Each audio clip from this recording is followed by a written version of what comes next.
Olá, eu sou a professora Duda de Artes e na aula de hoje nós falaremos sobre diversidade cultural. A habilidade seguinte vai trabalhar desenvolver processos de criação em artes visuais com base em referências de culturas indígenas, brasileiras e latino-americanas e africanas de diferentes épocas, de modo individual, coletivo e colaborativo, fazendo uso de materiais, instrumentos e recursos convencionais, alternativos e digitais.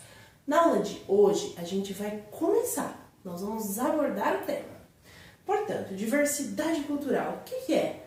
É um conjunto de aspectos que formam determinadas culturas. Por exemplo, as tradições, as religiões, a culinária, a forma de fazer arte. Cada grupo vai ter a sua cultura. Portanto, somos diversos. Em um mundo tão grande, não haveria possibilidade de sermos todos iguais. Por que é importante a gente pensar a diversidade cultural? Uma vez que somos tão diversos, a gente precisa entender o outro. Por quê? Nós temos relações com o outro. Entender o que é o valor dele, o que algo simboliza para ele. Às vezes eu vejo de uma forma e o outro vê de outro a mesma coisa.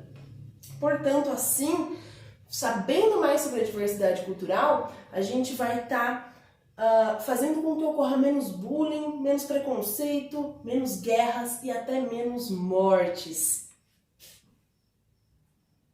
Nós iremos trabalhar hoje 3 grupos étnicos. Primeiro, os indígenas. Pensar em indígenas é algo muito amplo. Aqui no Brasil nós temos mais de 300 etnias de indígenas. Mas o que eu pensei hoje são os pataxós. Os pataxós é um grupo que vive no sul da Bahia. Para esse grupo, por exemplo, pintar o rosto todo de vermelho significa que eles estão em guerra.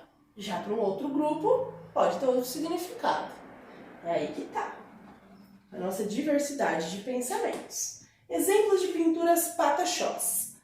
Primeiro símbolo. O feminino, a origem, é isso que simboliza. O último aqui é o símbolo masculino, a força, a união, a proteção. No centro, a gente tem algo que é muito interessante. Eles utilizam para marcar o seu estado civil essas pinturas no rosto, essas centrais. Já essas são no braço. Esse daqui simboliza o rosto de uma casada, de uma mulher que ela é casada.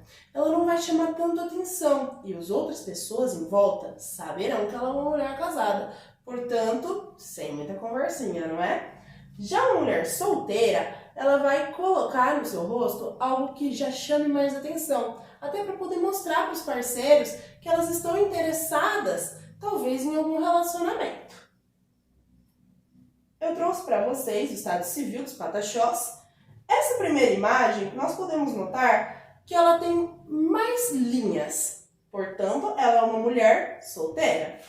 Enquanto essa é uma mulher casada, que já está mais discreto. As tintas, como que os pataxós fazem as tintas? A partir de elementos naturais, de frutos. Então, o carvão, a argila, o urucum, o genipapo, o açafrão são alguns exemplos.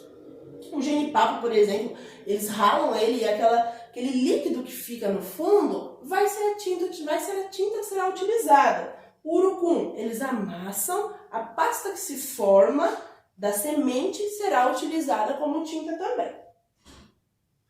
Os quechuas. Os quechuas é um povo pré-colombiano. Ou seja, eles já estavam na América Latina antes mesmo de Colombo vir para aí. É muito interessante a gente lembrar que esse grupo ele está em diversos locais da América Latina, mas eles se situam mais no Peru. Eles são muito conhecidos por causa das suas roupas, com esses tons vibrantes. Olha só, o tecido dos quechuas. Eles são incomparáveis. A arte quechua. O vermelho para eles simboliza a energia vital. Olha só que interessante essa diversidade cultural aí. Nós acabamos de ver que para os pataxós, pintar o rosto de vermelho simboliza que eles estão em guerra. Já para os quechuas, o vermelho, no geral, simboliza energia vital. O amarelo só a energia cósmica, o branco a pureza, o verde a natureza, a fertilidade.